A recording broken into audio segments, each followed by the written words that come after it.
വഖഫ് ബില്ലിൽ രൂക്ഷ വിമർശനവുമായി പ്രതിപക്ഷം. ബിൽ ഭരണഘടനയ്ക്കുമേലുള്ള ആക്രമണമെന്ന് KC വേണുഗോപാൽ MP.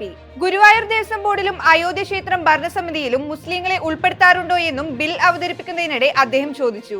വയനാട് ഉരുൾപൊട്ടൽ മേഖലയിൽ തിരച്ചിൽ അവസാനിപ്പിച്ച് സൈന്യം.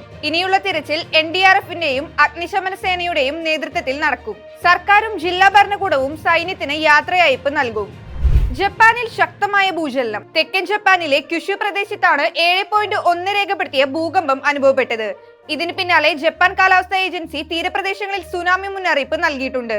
ക്യാമ്പസിൽ ഹിജാബും ബുർഗയും വിലക്കിയുള്ള മുംബൈ കോളേജിന്റെ നടപടി ശരിവെച്ച ബോംബെ ഹൈക്കോടതി വിധിക്കെതിരായ അപ്പീലുകൾ സുപ്രീം കോടതി വെള്ളിയാഴ്ച വാദം കേൾക്കും.